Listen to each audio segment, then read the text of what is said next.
하나님의 말씀은 요한복음 11장 17절에서 32절 말씀입니다. 예수께서 와서 보시니 나사로가 무덤에 있은지 이미 나흘이라. 베다니는 예루살렘에서 가깝기가 한 오리쯤 되매 많은 유대인이 마르다와 마리아에게 그 오라버니의 일로 위문하러 왔더니 마르다는 예수 오신다는 말을 듣고 곧 나가 맞되 마리아는 집에 앉았더라. 마르다가 예수께 여짜오되 주께서 여기 계셨다면 내 오라버니가 죽지 아니하였겠나이다. 그러나 나는 이제라도 주께서 무엇이든지 하나님께 구하시는 것을 하나님이 주실 줄을 아나이다. 예수께서 가라사대 내 오라비가 다시 살리라. 마르다가 가로되 마지막 날 부활에는 다시 살 줄을 내가 아나이다. 예수께서 가라사대 나는 부활이요 생명이니 나를 믿는 자는 죽어도 살겠고 무릇 살아서 나를 믿는 자는 영원히 죽지 아니하리니 이것을 내가 믿느냐? 가로되 주여 그러하외다. 주는 그리스도시요 세상에 오시는 하나님의 아들이신 줄 내가 믿나이다. 이 말을 하고 돌아가서 가만히 그 형제 마리아를 불러 말하되 선생님이 오셔서 너를 부르신다 하니 마리아가 이 말을 듣고 급히 일어나 예수께 나아가매 예수는 아직 마을로 들어오지 아니하시고 마르다에 맞던 곳에 그저 계시더라. 아멘. 마르다가 이제 죽었다는 소식을 듣고 예수님께서는 죽은 것이 아니고 잔다라는 말씀을 하셨죠. 그런데 이미 나사로는 죽었습니다. 그래서 나사로는 죽었음을 알고 그 마을 사람들이 문상을 옵니다. 여기에 예수님께서 유명한 우리 성도들에게는 누구나 다 알고 암송하고 계시는 그 말씀을 하시죠. 예수께서 가라사대 나는 부활이요 생명이니 나를 믿는 자는 죽어도 살겠고. 부활과 생명 오직 성도들만 아는 단어입니다. 세상 사람들은 부활과 생명 이해를 못합니다. 어떻게 다시 살아가고 어떻게 영원한 삶이 생명이 있다고 하는 겁니까? 그렇다면 부활과 생명으로 인한 성도의 삶의 유익은 과연 무엇이겠습니까? 부활과 생명이라는 이 단어가 이 땅을 살아가는 성도에게는 과연 어떻게 이 땅의 삶 속에서 적용이 되냐 이 말입니다. 살아있는 동안에 우리가 죽어서 부활하고 죽어서 영원한 생명을 얻는 것이 아니고 이 땅의 성도의 삶에 어떻게 연결이 되냐 이 말입니다. 이 부활과 생명이. 예수님은 부활을 죽은 자가 때가 되면 다시 사는 것으로 설명치 않으셨습니다. 예수님은 부활과 생명이 자신이라고만 말씀하셨습니다. 내가 곧 부활과 생명이다. 예수님이 부활 자체시고 생명 그 자체시라고만 말씀하십니다.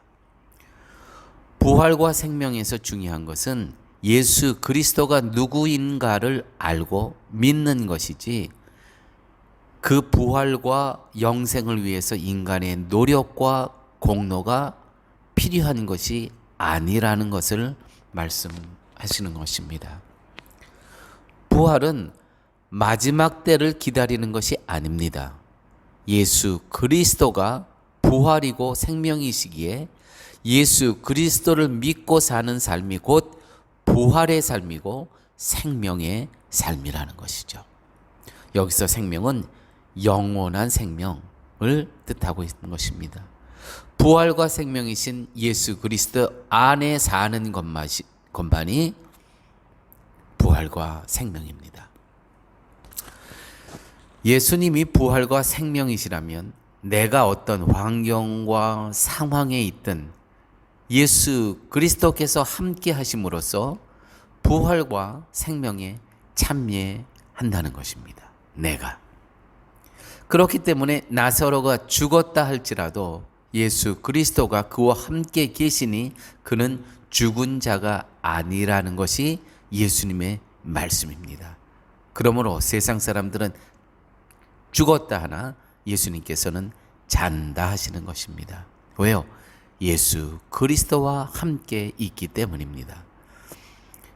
예수님이 나는 부활이요 생명이라고 하신 것은 예수님의 존재 이유가, 이 땅에 오신 이유가 부활과 생명에 있음을 뜻합니다.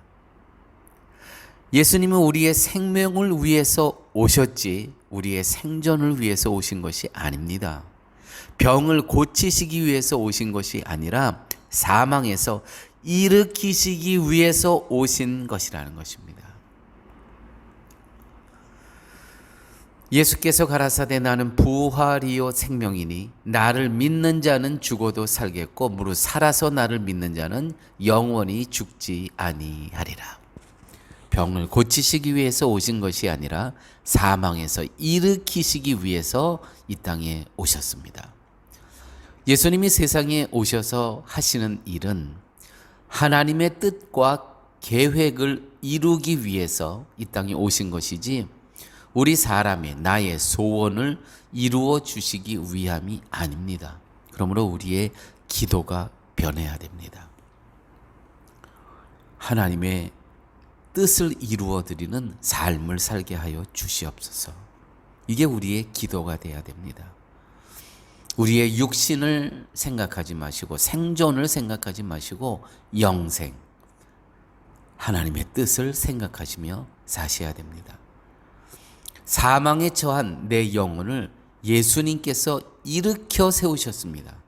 그러므로 육신의 문제가 아니라 영혼에 관심을 두어서 예수님으로 인해서 이 땅에서부터 부활과 생명의 삶을 살아야 됩니다. 이게 성도의 이 땅에 살아가는 삶의 자세입니다. 성도는 예수님이 베푸신 일을 기대하기보다는 이미 베푸신 일을 감사하며 사는 삶입니다. 성도는 장차 천국에 갈 것을 기대하는 것이 아니라 그리스도 안에서 이미 천국에 있는 자로 살아가는 것입니다. 성도는 부활을 기다리는 존재가 아니라 그리스도 안에서 이미 부활된 자로 사는 것입니다. 이것이 그리스도 안에서 누리는 성도의 유익이며 자유입니다. 아버지 하나님 감사합니다. 오늘도 저희들에게 생명의 말씀, 부활의 말씀을 저희들에게 들려주심을 감사합니다. 그러므로 예수 그리스도께서 십자가에서 이미 베풀어 주신 그 은혜를 감사하며 살아가는 삶 되게 하여 주시고 장차 천국에 갈 것을 기대하는 것이 아니라 오늘 그리스도 안에서 이미 천국의 시민으로 살아가고 있음을 감사하게 하여 주시고 부활을 기다리는 존재가 아니라 이미 그리스도 안에서 부활된 자로 살아가고 있음을 감사하고 기뻐하는 자의 삶으로 인도하여 주옵소서. 모든 말씀 예수님 이름으로 기도드렸습니다. 아멘.